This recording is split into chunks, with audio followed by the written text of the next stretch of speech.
Hey there, it's Wayfair here, where delivery and setup are as easy as a few taps on your phone. You're relaxing in an old hammock, scrolling Wayfair's app, when you spot it, a brand new patio set. Next thing you know, Wayfair delivers it right to your patio and sets it up. Oh, you need a new grill too? All right, Wayfair's got you covered. With Wayfair's Room of Choice delivery and fast expert setup on qualifying orders, life gets a little easier. Visit wayfair.com or the Wayfair app. Wayfair, every style, every home.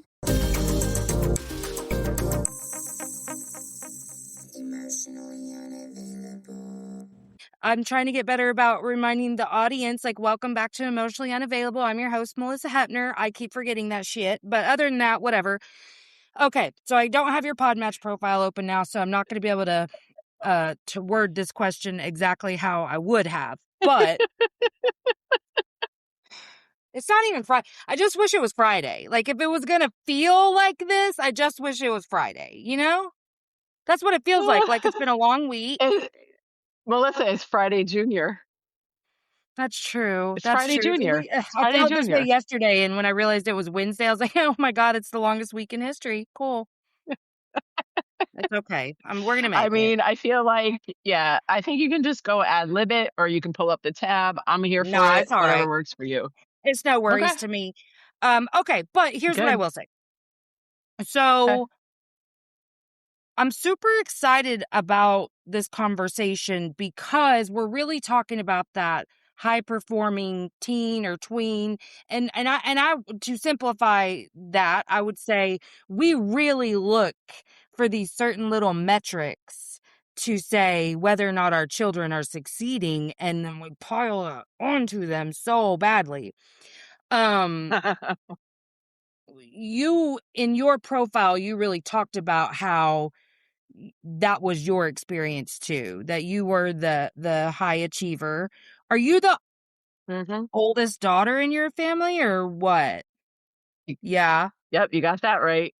Do you have brothers? Yep. I have two brothers that are 10 and 8 years younger than me. Yeah, I knew it. Fucking knew it. Okay, cool. Okay. I love this. Can we just do this all day? This is fantastic. Absolutely. This is how we do it. This is how the show runs. We're That's super how we cash. do. That's right. Okay, so what part of the country did you grow up in? Connecticut. Oh, okay. That's a little Excuse me. different Why? too. Where'd you?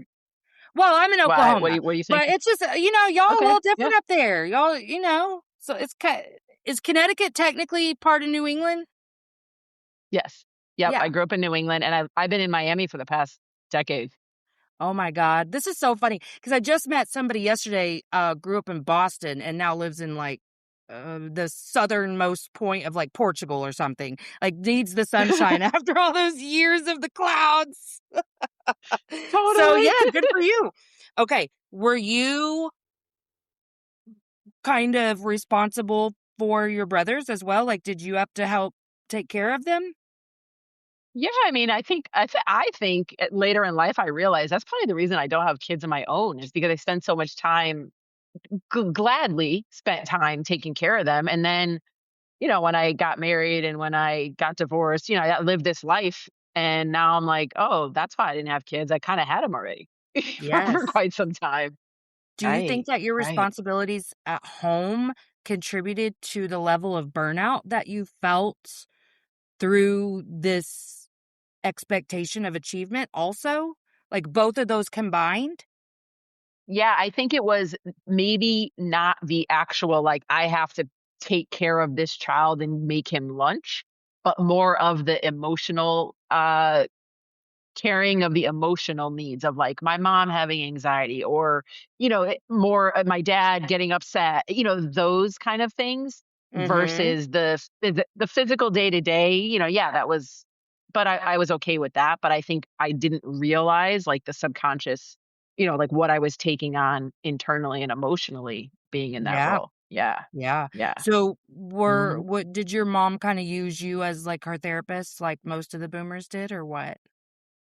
Yeah, I think inadvertently, not realizing it. But yeah, it was, I knew, she would share things about their her and my dad's relationship, nothing personal like that, but just how she was frustrated or upset, And I was just like, and I don't know what I said at that point. I was a kid, Yeah, and right. then, so, and we're very close to this day. So, but yes, I can reflect on that and say, oh, that probably was something she should have shared with a girlfriend or someone else. Did she Yeah. have Yeah. girlfriends?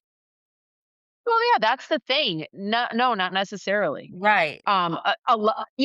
Some potentially like more of a acquaintances and people you did things with once in a while, but it was heavy family, which is great. Yet, it was my grandma or my aunt. Those were the things. So, or the people. Yeah. So I like to your point. No, did she have the support system that I might have today, where I can go to my friend? No, it's different. It's totally different. Right. So generational. Uh, And then, like, why it's not mhm, all that helpful to be able to go to, like, your sister or your mother who, are a part of a toxic system.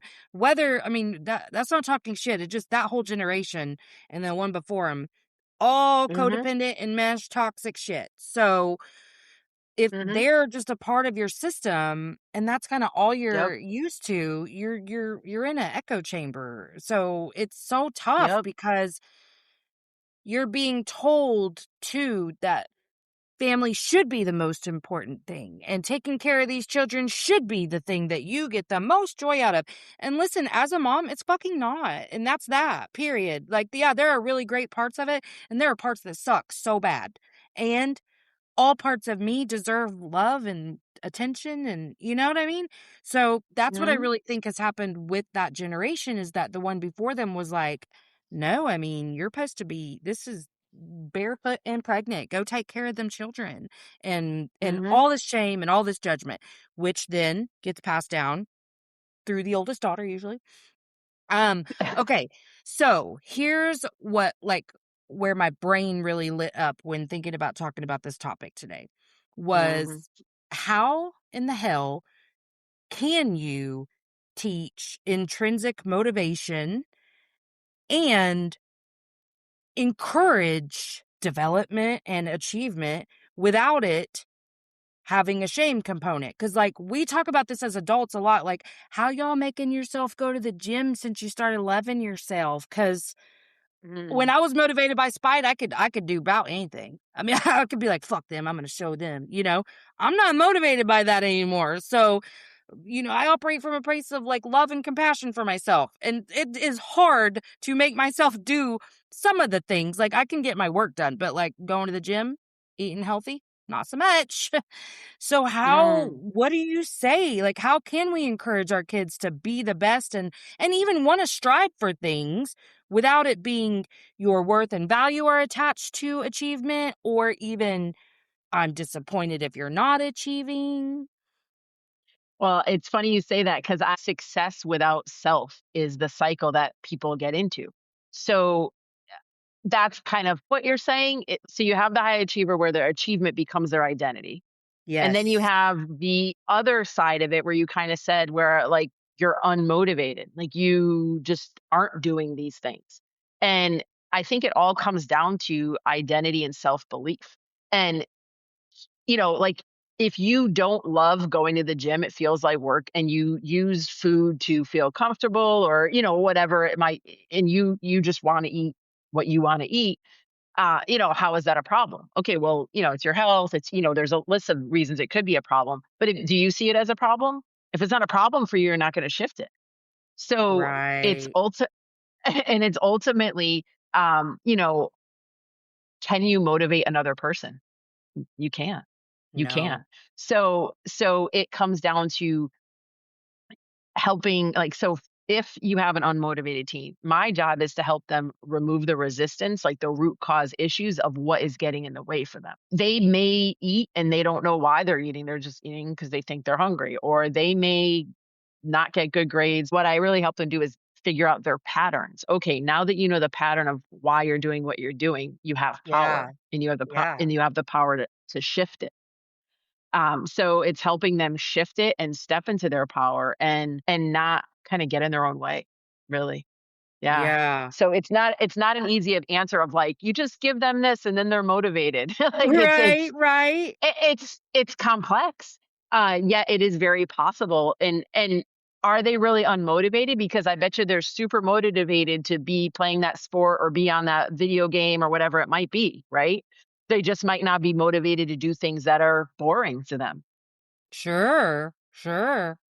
That you makes sense. know? So, So have you worked with a teen who didn't necessarily want to work you with you, but their parents said, work with my kid, sign them up um, or whatever? yeah. So a lot of parents that I work with, they make the decision. Hey guys, it's me. Emotionally Unavailable is produced 100% in-house by me with no team. So if this show has ever helped you and you want to give back, subscribe to the Patreon. There's several different levels with different benefits in each. Check the show notes and you can see what each tier subscription will get you. I also plan to there's also lots of fun things coming down the pipeline for the Patreon subscribers. So get in early. You can get a workbook, you can buy merch, you can do any of the things, and all of that supports the show to help it keep going. Really appreciate every single one of you. I love you so much, and I can't wait to see what we continue to do together. Warning, the following ZipRecruiter radio spot you are about to hear is going to be filled with F words. When you're hiring, we at ZipRecruiter know you can feel frustrated, forlorn even, like your efforts are futile, and you can spend a fortune trying to find fabulous people, only to get flooded with candidates who are just fine. Fortunately, ZipRecruiter figured out how to fix all that. And right now, you can try ZipRecruiter for free at ZipRecruiter.com/zip.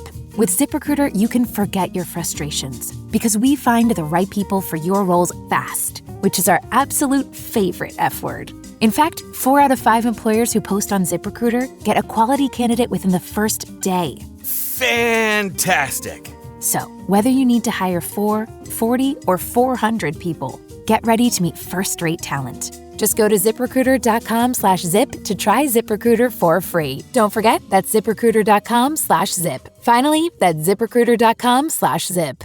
You know, so it's like Sure. they need this. But the way I always kind of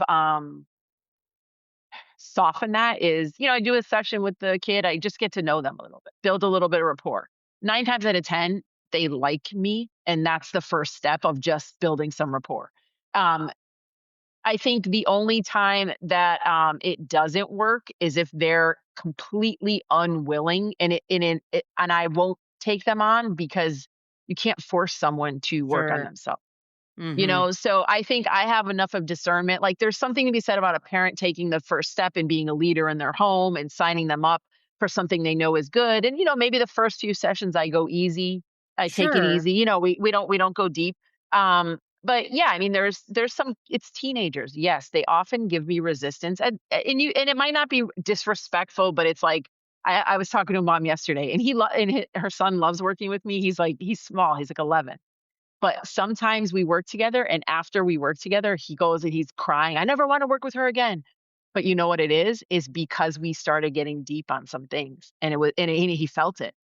And he didn't know what to do And with it. Yeah. he and that's what we're working on is working on big emotions. How do you handle them? You know, and it's dad issues and it's all these things. So when we touch on school or okay, he's good to go. But when we get to those other things, you gotta buckle up. Like this is this is where we're going. So, Yeah, I can um, hardly so even y- tolerate that with adults. Like, if I'm being really, really, really, really real, this is something I'm stretching in, actually, in my practice, is tolerating adults who are a little resistant to the process at times because, it's not what lights me up. You know what I mean? It's like, yeah, I really would just rather be in the synergy of things, but, whatever. I'm learning to grow through yeah, I this mean, thing. yeah, that's life. I mean, no, I'm not going to force anyone into coaching. Do I think it's good for everyone? Absolutely. Sure, And yeah. it could be if you want to do coaching with me, maybe someone else is right for you. That's fine too. But Yeah, with that being said, no, not everyone's going to be 100% doing all of the things that you've outlined for them. And it may be that it just in their own time they're going to do it. So maybe this week isn't going to be the week they implement a certain habit or strategy that you spoke sure. about with them. But maybe we put that in our back pocket and we talk about that in a couple weeks from now, right? Yeah. So What are it's meeting them where patterns they're at. that you're seeing with teens that well, just in general, what are some patterns you're seeing? Yeah, I mean, a lot of patterns I see is, well, one of the overarching themes is I said earlier, their achievement becomes their identity, excuse me. Mhm. And they're very achievement based, very outcome oriented. And I'm trying to shift them to think about the process and the progress that they're making. And some of the patterns might be that a lot of negative self talk and thinking they're not good enough. That's like a core theme, and it's Mhm. shifting, and it's shifting to not right from negative to positive. We might need to go to neutral first and then to positive. But seeing themselves differently, not trusting themselves. So the more pressure they place on themselves, the more fear-based their thoughts are, then, Mhm. they just kind of keep those busy schedules. They're super productive and very responsible, yet they don't trust themselves. They're overthinking. They are very dependent. Can't make a mistake. Yes. Uh-huh. The same Uh-huh. shit I'm Yeah. working with adults on. Yeah. It's funny because I think it was like one of the time, like reading through your profile and you talking about your experience with this, like personally, that I was like, yeah, we really are all just the same, aren't we? And it really does start that young. I wish that I could have seen so much, even like as an adult. I wish that it would have been easier to pinpoint kind of where some of that started.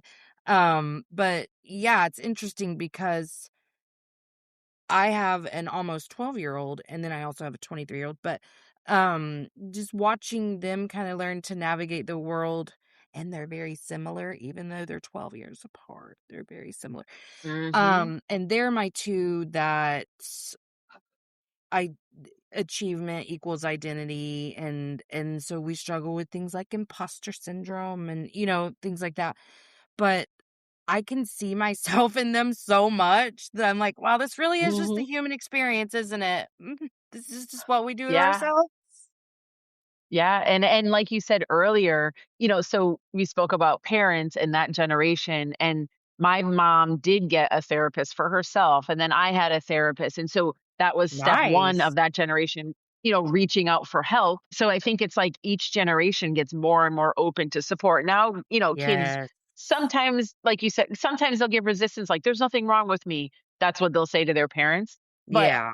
coaching's different. It's not that there's something wrong with you. It's we're trying to get you I want you to thrive. So, where you're already good, let's get better. And Right. it's not necessarily that there's a problem. So I think as the generations become, more and more open to support, you're going to see a lot of shifts, in our generation and in your kids' generation for sure. So Yeah. Yeah. this is literally I'm literally just asking this because I'm curious. Hmm. Do parents more come to you because they're annoyed at something their child's not doing, or because their child is having a hard time, like, not beating themselves up over things? Yeah. I think, hmm, I'm just kind of running my mind over it. Some parents will come to me in a crisis. There's a social media issue, my kid's depressed, something like that.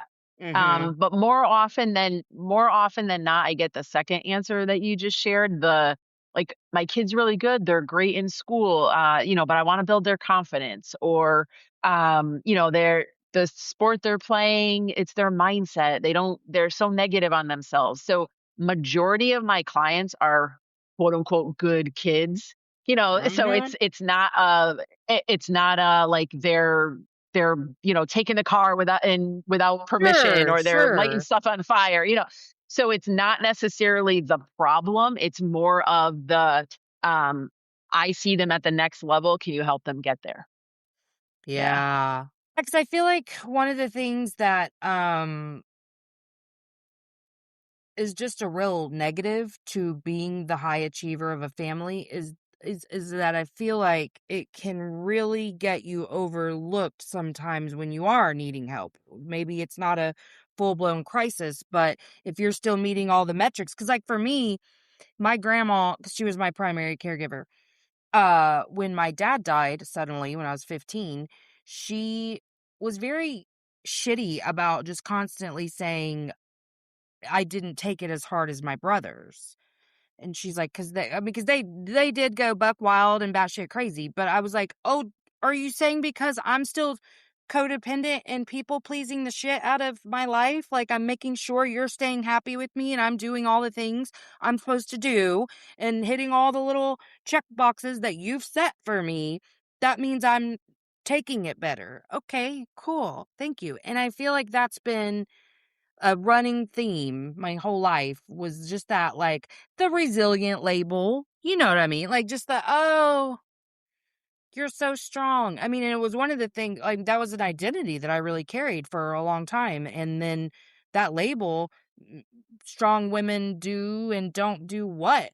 Like, like having to unravel that. And then to where I was like, okay, if that's strong, I don't want to be strong anymore. I want to be soft. I want to be loved. I want to be held. I want to be nurtured. I want to connect. You know what I mean? But I feel like for women specifically, I feel like this can start in adolescence where we're like, oh, they have friends. They're socializing. They're out of the drama. They've got at least one extracurricular activity that they're excelling in, and then we just like overlook. Mhm. That's me Yeah. projecting. Yeah. No, I mean, I can relate. My father passed away when I was 25, but my brothers were in high school, and Mm. that hit them really hard. Uh, I was already kind of with my soon to be husband, and that ended up in divorce. That's not the point, but I was kind of out of the house per se. But yeah, I mean, didn't really talk to anybody about that. I just kind of handled it. It was, like my best friend just passed. Like, so it's like you had to be strong in that moment. I had to be strong in that moment. And I've been to what you were just talking about through my career, more in that masculine energy. I was a principal. I was, running all these, Were you managing all these really? people. Yeah, Okay, I was, yeah, yeah. So I was, managing thousands of kids and parents and hundreds of staff members, all the things. And I kind of became this person I didn't like being. I was, yeah. an easy way to explain it is like masculine energy. And so Yes. like, I lived and in my masculine. Yeah, I totally resonate. exactly. And you just spoke about the whole like, I want to be soft. And so now it's like I slow down my days. I'm productive, yet I very balanced. I work out, all the things where I was always rushing around before trying to get Yes. where so and it's like I work with a lot of moms because they are on that hamster wheel, and it's like, but for what purpose? Who are you keeping up Yeah, with? yeah, Your basic needs are met. You're not going to lose your job. Like, you need to kind of like putting it into perspective of, yeah. and, let so and so take care of you. Let yourself take an hour to yourself. And I had to learn all those things. And, like you said, and it's just more stepping into that feminine energy. Yeah. Absolutely. That is hilarious. Mhm. Okay, can I get a little review of just like your life from adolescence to now? I'm just curious. I don't know if I just missed it or what. I didn't know you were in education. I did a 7-year stint in education. Yeah. Hardest shit Awesome. ever, Um, worst job ever, least pay ever, worst experience of my life. what was your role in education? Well, I became emergency certified as a 5th grade teacher, and I did that for 2, 2.5 years because the 3rd year was COVID, and Mhm. we didn't come back after spring break. Thank God, I was done. Wanted to die. But then I switched to school counselor because, like, my background is in social work. So I was like, I'm Mhm. probably just much better suited. Hated all of it, hated every bit of it. I mean, in Oklahoma, education is a disaster anyway, just from the top down. But it was just, it's just the system is too toxic, and they pit all the little teachers against each other, and everybody hates each other, and nobody's doing their job. And that's all anybody ever says is they don't do their job, and they don't do anything, and they don't. Ugh. 7 years, worst mistake of my life, except for that I feel like it was absolutely I was supposed to do it, but I wish in some ways that I hadn't. If I didn't believe so spiritually in the path that I've taken, I would have major regrets over it, but it was a part of the plan, I Yeah. guess. Yeah, fair. I mean, it happened for a reason. What it's basically the question you ask yourself is, what did I learn from this experience? It served its purpose. Yeah, I was an educator for 20 years. I was a teacher, assistant Wow. principal, and yeah, and a college professor. So I did middle school, high school, and college. Wow. And yeah, I thoroughly support. There's a lot of good educators out there. No, Absolutely. no hard feeling.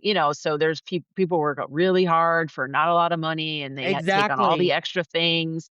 And so but with that being said, I partially started my own business because it was just, I was, all the hours and the time, and I could, wasn't being fairly compensated, but that was Sure. part of it. But more so than ever was the fact that was I really helping families? I was always too busy. I had too many papers on my desk and not enough Right. time to help people. I kind of like said, "This is what you should do," and I kind of like, I kind of 2-minute conversations, Yeah. that was it. So the reason I started the business was to just really help families at a deeper level. I kept seeing the same concerns, the same issues, and I couldn't really address them or help them. And so um, I left the system and started this, and it's been fantastic. And I feel like I would rather help a smaller amount of families on a deeper level than, thousands of families and at just a surface level. So it's been a great journey. Yeah. Yeah. That sounds amazing. Okay, so let me ask you this because some of my audience base is educators. So, Mhm. um, if we were to speak directly to them about one small shift they could make when communicating with their students, because you know how it is. Like all we go to these trauma informed Mhm. trainings and we leave those trauma informed trainings feeling so ready to attack the school year and all this dumb PD that we get and whatever. And we're so ready. And then we get there and life be lifing and the job is hard and whatever. W- For those educators that just want to be able to try to reach a child, is there one or two things that we could say to them in terms of their approach with a kid? Yeah, I mean, and to your point, it's very difficult. It's partially the reason why certain initiatives don't work is like you're the science teacher, you can't be the science teacher and the guidance counselor. So if we're going to do this mindfulness initiative, you want me to hit my science goals on the and year-end Yes, tests, and they're yet expecting you to also do it all. right. Yes. Correct. And schools are fantastic for academics, yet they're not set up for emotional support. It's just not the way it is. And so I think what happens with educators, instead of implementing a whole new system and trying to do like advisory group and support kids, and I think if you can look at the kids with curiosity, meet them where they're at. They might not be where you need them to be reading wise or math wise, but I think it's also practicing how you're going to speak to them and coach them through things. So Yeah. it's not fixing it for them. It's not giving them the answer. I mean, obviously, we don't give them the answer, but we don't realize how much we actually do give them the answer Oh, I because we need did. to move Yeah, I on. was the worst at Yeah. that. I was the worst. Or, Even as a or you keep parent, I've struggled with that. Yeah. Yeah, yeah, you wanna fix it, you wanna move on, you want to see them Yeah, I'm just struggling, you want impatient, yeah, Just fucking just and start. right, so you have to give them that productive struggle, that time it takes Yeah. them way longer to process things than it takes you to process it, plus you already learned it, of course you're gonna know it. So, I think giving them that time, that space, but I think it's all about inquiry, like letting them figure it out on their own, and if something gets difficult and hard for kids, and instead of just being like, "Oh, okay," and giving in and helping, it's, "Well, what do you think about that?" Or, "Are you sure this is true?" Or, "What do you see that I don't see?" Or, kind of just putting it off and saying like, "This is your problem to tackle," like, and letting them problem solve.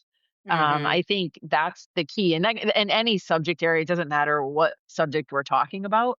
Um, and I understand very clearly that teachers are on a schedule. They have to get to certain points in the curriculum, and they have to hit certain standards.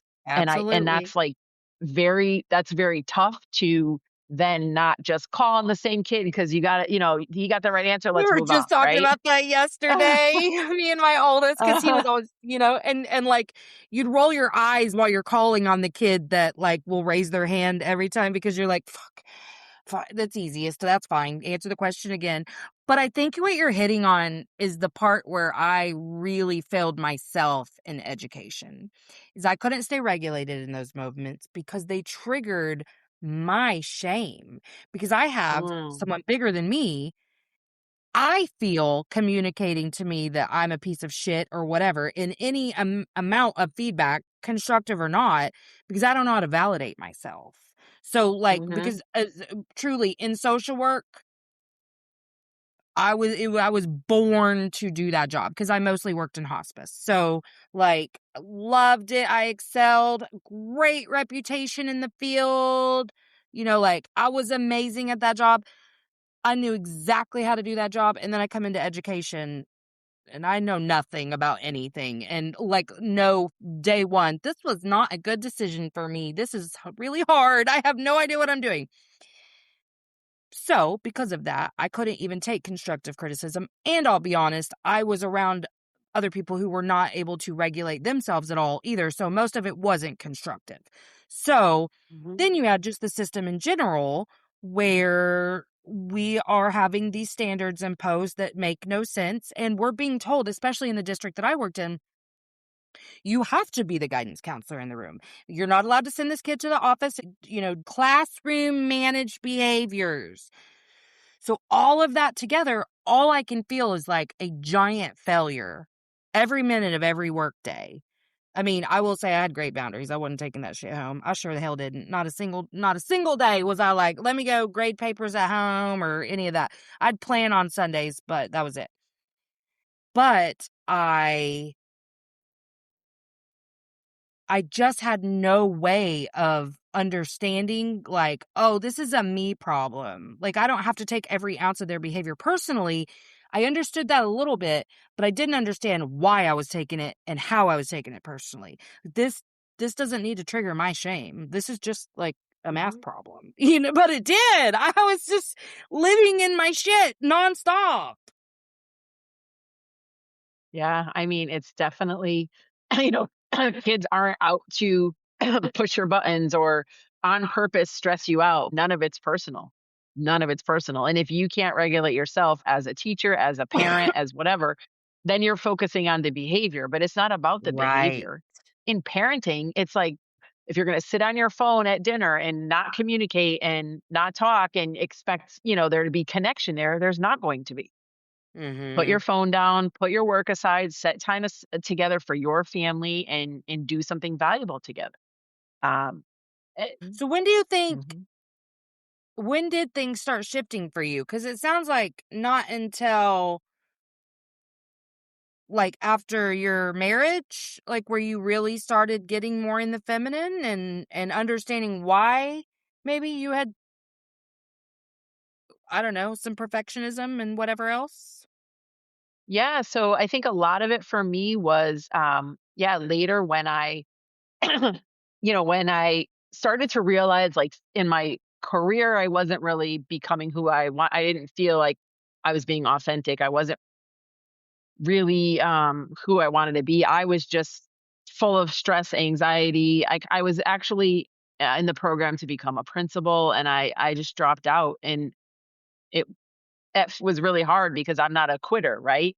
But I Yeah. realized, like, what am I doing this for? I already had in another state. I had a higher degree than I needed to be a principal, but I was like, "Well, I'm doing all this. I'm starting to make mistakes at my current job. I'm have no time for myself." I moved to Florida and I haven't gone to the beach in I don't know how long. So what's the point? What am I doing this for? What's the point? Yeah. And so then my also, things weren't, good with my marriage. And I just kind of woke up to the fact of like, I'm living a life that, you know, that I don't know that I love. I mean, on the outside, it was great. You know, we have great house and cars and vacations and, all of these things. Yet, is this a truly like mature, intimate relationship, or is this, I don't know, just for show? And I realized like I knew between the job and the divorce, I was just completely disconnected with myself. And Mm. yeah, that's where it all kind of blew up, but in a good way, you Yeah. know? Yeah, it's there's always that Yeah. turning point, right? Right. Yeah. Yeah. Yeah. Why And does that's it where it always shifted. have to come with complete destruction first? I just don't know. I mean, I guess it doesn't have to, but yeah, a lot of times it does come with like a fork in the road, right? Yeah, Yeah. a big one. A big one. Yep. Yeah. And I So think where it's, can we find your information and what you're doing yeah. out there? Yeah, absolutely. Social media. So you can find me on Instagram. You can follow me, find me on Facebook, friend me. And I have YouTube page and website and all that kind of stuff. Oh, But right on. social media is pretty much, yeah, find me on social media. It's just under my name. And a lot of good stuff there for you. Yeah. Right Yeah. on. And I'll make sure that I include those links in the show notes too. Anything that you've Yeah, you got got pretty it. much in your profile, I usually will include. So make sure, audience, to check out the show notes. My link tree is Yeah. always there too. So whatevs. Well, thank you so much for being here. Seriously, I really appreciate it. And I had such a good time with you. I did as well. Thank you so much for having me. So fun. Absolutely. Okay, I'm going to press stop if you'll hang out for 1 sec. Sure. Thanks for coming to Emotionally Unavailable. If you haven't already, like, subscribe, and share.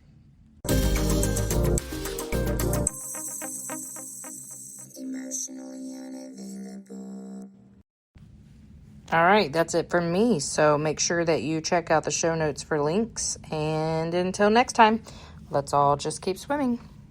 INDEPE and cut.